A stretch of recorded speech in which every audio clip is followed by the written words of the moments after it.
Hello everyone, welcome to Gulshan academy. और आज इस वीडियो में हम डिस्कस करने वाले हैं इम्पॉर्टेंट टॉपिक्स जहां से क्वेश्चन जो हैं आपके एग्ज़ाम में पूछे जा सकते हैं। ठीक है, तो ये जो टॉपिक्स मैं कवर करवा रहा हूँ यहाँ से अभी तक क्वेश्चंस नहीं पूछे गए हैं और यहाँ से क्वेश्चन पूछे जाने की जो संभावना है वो सबसे अधिक है। तो वीडियो को एंड तक देखें। वीडियो पसंद आए तो लाइक करें और चैनल को सब्सक्राइब नहीं किया तो ज़रूर कर लें, ताकि जब जब हम वीडियोज़ डालें आपको नोटिफिकेशन मिलता रहे। और अगर आप तैयारी कर रहे हैं यूजीसी नेट पेपर 1 के लिए तो आप हमारी पहले की वीडियोस को देख सकते हैं। प्लेलिस्ट की जो लिंक है वो डिस्क्रिप्शन में दे दी गई है। तो एक्सपेक्टेड सीरीज़ है, याद रखें ये किसी एग्ज़ाम का रिव्यू नहीं है। ठीक है, जब रिव्यू में लाऊंगा तो यहाँ पर लिखा रहेगा कि किस शिफ्ट का जो पेपर मैं डिस्कस कर रहा हूँ वो यहाँ पे लिखा रहेगा। ठीक है, ये एक्सपेक्टेड वाला है, यानी कि ये आने की संभावना है। ठीक है, लगातार मैंने 3 शिफ्ट का जो है एग्ज़ाम एनालिसिस किया था और उसके बेस्ड पर जो है मैं ये तैयार कर रहा हूँ वीडियो।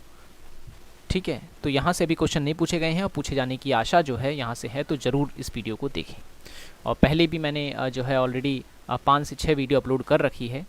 ठीक है, एग्ज़ाम एनालिसिस वाली, वो भी आप ज़रूर देखिए। शिक्षण के सिद्धांत, देखिए शिक्षण के सिद्धांत की अगर हम बात करें तो इसमें कुछ सामान्य सिद्धांत होते हैं, कुछ मनोवैज्ञानिक सिद्धांत होते हैं। तो सामान्य सिद्धांत मैं आपको बता देता हूँ। जैसे शिक्षण में एक होता है प्रेरणा का सिद्धांत। ठीक है, प्रेरणा का सिद्धांत, इसके तहत जो छात्र होता है वो प्रेरित होता है किसी भी कार्य को करने के लिए। दूसरा होता है गतिविधि का सिद्धांत। ठीक है, गतिविधि का सिद्धांत। तीसरा आप लिख सकते हैं रुचि का सिद्धांत।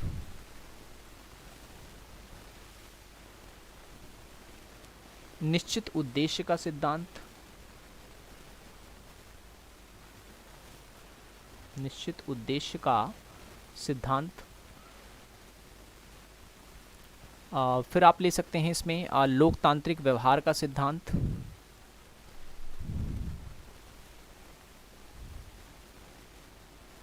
लोकतांत्रिक व्यवहार का सिद्धांत। ठीक है, तो ये हैं शिक्षण के सिद्धांत जो आपको याद रखने हैं। आपसे क्वेश्चन पूछे जा सकते हैं कि निम्न में से कौन सा शिक्षण का सिद्धांत नहीं है। ठीक है, तो प्रेरणा का सिद्धांत, गतिविधि का सिद्धांत, रुचि का सिद्धांत, निश्चित उद्देश्य का सिद्धांत और लोकतांत्रिक व्यवहार का सिद्धांत। एक शिक्षक जब शिक्षण करता है, यानी जब वो पढ़ाता है, तो अपने दिमाग में ये सभी पॉइंट्स जो है वो दिमाग में रखता है शिक्षण के दौरान। ठीक है, ओके, नेक्स्ट जो टॉपिक है वो है वयस्क और युवा शिक्षार्थी। ठीक है, वयस्क और जो युवा शिक्षार्थी होते हैं उनके शिक्षण में डिफरेंस क्या होता है, ये क्वेश्चन आपसे पूछा जा सकता है। ठीक है, तो जो वयस्क शिक्षार्थी होते हैं, ठीक है, वयस्क, उनका जो विषय होता है वो समस्या केंद्रित होता है। जो चीज़ मैं आपको बता रहा हूँ उसका स्क्रीनशॉट जरूर लेना, ठीक है ना। समस्या केंद्रित होता है इनका विषय। जबकि अगर हम बात करते हैं युवा शिक्षार्थी की, तो युवा शिक्षार्थी जो होते हैं इनका जो विषय होता है वो विषय केंद्रित होता है। ठीक है, विषय केंद्रित होता है। और वयस्क शिक्षार्थी जो होते हैं ये इनका जो शिक्षण होता है ये परिणाम उन्मुख होता है। ठीक है, परिणाम उन्मुख होता है। जबकि युवा जो शिक्षार्थी होते हैं इनका जो शिक्षण होता है वो भविष्य उन्मुख होता है। ठीक है, भविष्य उन्मुख होता है। और जो वयस्क होते हैं ये स्वयं सीखने के लिए उत्तरदायी होते हैं, जबकि जो युवा होते हैं ये अन्य लोगों पर निर्भर होते हैं सीखने के लिए। ठीक है, अन्य लोगों पर निर्भर होते हैं। तो ये पॉइंट्स आपको याद रखने हैं वयस्क और युवा शिक्षार्थी के ऊपर। ठीक है, शोध में आईसीटी, पहले जब एग्ज़ाम हुआ था तो यहाँ से बहुत क्वेश्चन पूछे गए थे। शोध में ICT, information communication and technology, अभी यहाँ से क्वेश्चन नहीं पूछे गए हैं, तो यहाँ से क्वेश्चंस पूछे जा सकते हैं। जब भी हम बात करते हैं शोध में आईसीटी की यानी कि टेक्नोलॉजी की, तो हम कई प्रकार की टेक्नोलॉजी जो है शोध में इस्तेमाल करते हैं। जैसे कि अगर शोध जो है वो डेटा से रिलेटेड है तो हम उसमें यूज़ करते हैं स्टेटिस्टिकल एनालिटिक टूल। ठीक है, या एनालिसिस टूल का इस्तेमाल करते हैं, जिसमें हम आंकड़ों का जो है विश्लेषण कर सकें। स्प्रेड शीट का इस्तेमाल होता है। ठीक है, स्प्रेड शीट जो होती है आपने देखा होगा MS वर्ड में स्प्रेड शीट होती है एक MS ऑफिस में, उसका इस्तेमाल करते हैं, वर्ड प्रोसेसर का इस्तेमाल करते हैं हम लोग, ठीक है। तो ये क्या कहलाएगा, ये कहलाएगा शोध में आईसीटी का इस्तेमाल, ठीक है। डीबीएमएस का इस्तेमाल करते हैं, डीबीएमएस क्या होता है, ये डेटाबेस मैनेजमेंट सिस्टम का इस्तेमाल करते हैं, ठीक है। इंटरनेट टूल्स भी होते हैं कुछ जिसका हम इस्तेमाल करते हैं, कौन कौन से हैं भाई इंटरनेट टूल, इंटरनेट टूल कौन कौन से होते हैं, जैसे कि गूगल, ठीक है, याहू, और एक साइट का इस्तेमाल करते हैं हम लोग। और अगर डॉक्यूमेंट की हम बात करें, डॉक्यूमेंट मैनेजमेंट के लिए कौन सा इस्तेमाल करते हैं, आईसीटी, ठीक है। डॉक्यूमेंट मैनेजमेंट के लिए तो आप लिख सकते हैं यहाँ पर ड्रॉप बॉक्स का, ठीक है, ड्रॉप बॉक्स या पीडीएफ कह सकते हैं, और गूगल ड्राइव का भी इस्तेमाल करते हैं हम लोग, और गूगल डॉक्स का भी आजकल इस्तेमाल बहुत तेज़ी से हो रहा है, ठीक है। तो ये हैं डॉक्यूमेंट मैनेजमेंट के लिए जो हम इस्तेमाल करते हैं। तो शोध में वैसे अगर देखा जाए तो बहुत सारे टूल्स हैं जिसका इस्तेमाल हम कर सकते हैं, ठीक है। मेनली मैंने यहाँ पर आपको बता दिया है इंटरनेट टूल कौन कौन से इस्तेमाल कर रहे हैं हम लोग, और डॉक्यूमेंट मैनेजमेंट के लिए कौन से टूल हम लोग इस्तेमाल करते हैं, और अगर जो डेटा हमारा जो शोध है या जो रिसर्च है वो एनालिटिकल है या स्टेटिस्टिक्स से रिलेटेड है तो हम इस प्रकार के टूल्स भी इस्तेमाल करते हैं, ठीक है। तो आप इसे स्क्रीनशॉट ले लें, मैं मिटा देता हूँ उसको।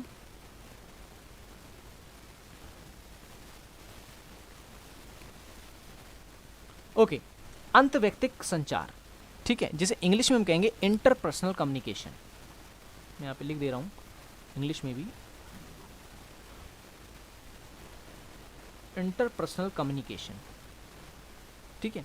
तो इंटरपर्सनल कम्युनिकेशन क्या होता है, इंटरपर्सनल कम्युनिकेशन होता है जब हम लोग दो या दो से अधिक व्यक्तियों के बीच से हम बात जब करते हैं तो उसे हम कहते हैं इंटरपर्सनल कम्युनिकेशन, ठीक है, इंटरपर्सनल कम्युनिकेशन। अब ये दो व्यक्ति में नहीं, ये कई व्यक्तियों के बीच भी हो सकता है, ठीक है, ये कई व्यक्तियों के बीच भी हो सकता है इंटरपर्सनल कम्युनिकेशन। लेकिन अगर पूछा इंट्रापर्सनल या फिर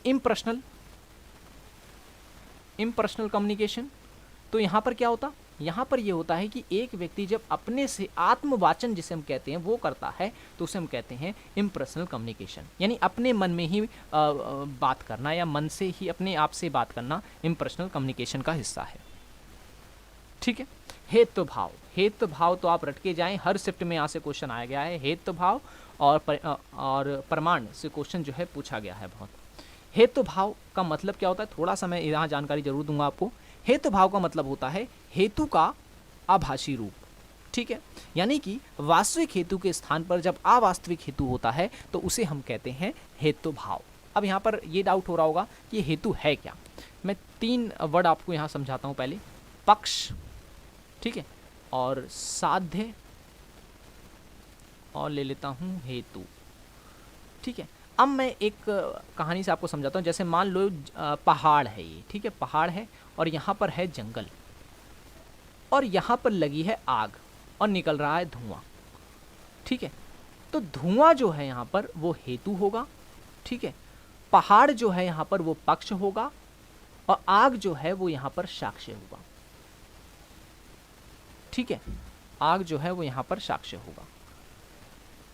तो ये कहलाएगा यहाँ पर हेतु क्या है, इसमें धुआं है, ठीक है।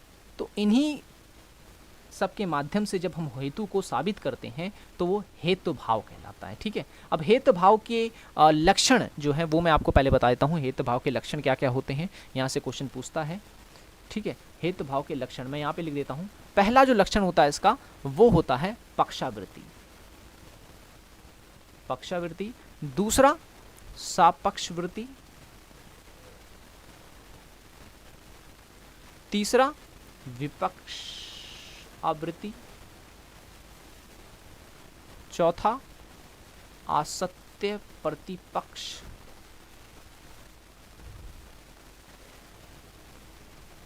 ठीक है, और पांचवा होता है अबाधित विषय, अबाधित विषय। तो ये हैं हेतु के लक्षण, हेतु के लक्षण। पहला है पक्षावृत्ति, का मतलब ये हुआ हेतु का पक्ष में ना होना। सापक्षवर्ती का मतलब हो गया हेतु का सापक्ष में ना होना। विपक्षावर्ती का मतलब तो क्लियर ही है, विपक्ष में हेतु का ना होना, और सॉरी विपक्ष में हेतु का होना, पक्ष में हेतु का ना होना, ठीक है ना, ये सही है। और असत्य प्रतिपक्ष, इसके अंतर्गत क्या होता है, इसमें यह होता है कि हेतु का विरोधी अन्य हेतु का ना होना, ठीक है। और जबकि आबाधित विषय क्या होता है, इसके अंतर्गत ये होता है कि हेतु द्वारा स्थापित साध्य का अन्य प्रमाण द्वारा खंडित ना होना ही आबाधित कहलाता है। एग्जाम्पल के थ्रू मैं आपको इसे समझा सकता था, लेकिन इसमें बहुत टाइम लग जाएगा, ठीक है। और अगर आपने इंडियन लॉजिक थोड़ा सा पढ़ रखा है तो आप इसे अच्छे से अब समझ गए होंगे, ठीक है। नहीं समझे हैं कोई बात नहीं, कमेंट बॉक्स में बताएं, ठीक है, फिर उसका दूसरा तरीका हम बताएंगे। ओके, मिटा रहा हूँ मैं, स्क्रीनशॉट लेना चाहे ले लें। वैसे क्वेश्चन आपसे पूछेगा क्या, हेतु भाव का थोड़ी सी परिभाषा आपको याद होनी चाहिए, ठीक है। एग्जाम्पल दे देगा आपको, या इनकी विशेषता या लक्षण आपसे पूछ लेगा, ठीक है, बस इतना ही पूछे जाएंगे। और ज़्यादा एडवांस जाएगा तो जो है आपको इसमें कंफ्यूज करेगा, ठीक है। स्पैमिंग और वायरस, स्पैमिंग क्या होती है भाई, वायरस क्या होता है, या फिर आपसे पूछ ले फिशिंग, फिशिंग क्या होती है। अब तीनों शब्दों का मतलब समझें। स्पैमिंग का मतलब क्या होता है, स्पैमिंग का मतलब होता है, आपने देखा होगा कभी कभार आपकी ईमेल आईडी पर कई सारे ऐड वाले एडवर्टाइजमेंट आ जाते हैं ईमेल के थ्रू, जैसे कि स्विगी हो गया, जोमेटो हो गया, या फिर किसी भी कंपनी हो गई, कोई सी भी कपड़े की हो गई, या फिर किसी फूड प्रोडक्ट की हो गई, तो वो बिना आपकी जानकारी के आपको ईमेल कर देते हैं, ठीक है, बिना आपसे पूछे या बिना आपके कुछ ईमेल आईडी लिए हुए आपको मेल करते हैं। तो इस प्रकार की मेल को कहते हैं स्पैमिंग, ठीक है। कमर्शियल मेल होती है खास तौर से, ठीक है, कमर्शियल मेल होती है। और वायरस की अगर हम बात करें, वायरस जो होता है वो एक प्रकार का एप्लीकेशन होता है, ठीक है, या कहीं एक प्रकार का एक की फाइल होती है जो कि किसी भी कंप्यूटर में अगर चली जाती है तो उसके डेटा को पूरी तरह से ख़त्म करती चली जाती है, ठीक है। चलिए, आपके लिए क्वेश्चन ये है कि आप मुझे किन्हीं 3 वायरस का नाम बताएंगे, आप जिन्होंने विश्व में आतंक मचा रखा था, 3 वायरस का नाम आप बताएंगे। फिशिंग क्या होता है, फिशिंग का मतलब ये होता है, आपने देखा होगा कभी कभार आपको मेल आता है कि आपकी लॉटरी लग गई, या फिर मेल में लिखा रहता है कि आप 5 लाख रुपए आप लेना चाहते हैं तो इस लिंक पे क्लिक करें। तो इस तरह की मेल जिसमें आपको फंसाया जाता है तो वो कहलाती है फिशिंग, ठीक है, वो कहलाती है फिशिंग, जिसका उद्देश्य होता है कि आपको लूटना, ठीक है। तो ये चीज़ आप याद रखें। प्राथमिक प्रदूषण क्या होता है, ठीक है, जो प्रत्यक्ष रूप से पर्यावरण को दूषित करें वो प्राथमिक प्रदूषण कहलाते हैं। कौन कौन से आ जाएंगे इसमें, पहला आएगा कणिक तत्व आ जाएंगे, ये कणिका तत्व जो छोटे छोटे तत्व होते हैं वायुमंडल में। दूसरा है हाइड्रोकार्बन आ जाएगा इसमें।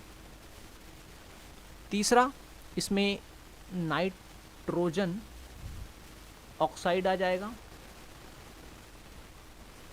ठीक है। और इसमें आ जाएगा कार्बन डाइऑक्साइड या कार्बन के ऑक्साइड, डाइऑक्साइड नहीं, कार्बन के ऑक्साइड, कार्बन के ऑक्साइड, सल्फर के ऑक्साइड, सल्फर ऑक्साइड,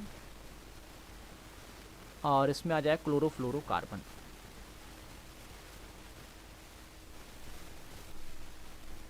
ठीक है, क्लोरोफ्लोरोकार्बन। तो ये जो प्रदूषक तत्व हैं ये प्राथमिक प्रदूषक तत्व कहलाएंगे, जो प्रत्यक्ष रूप से पर्यावरण को दूषित करते हैं।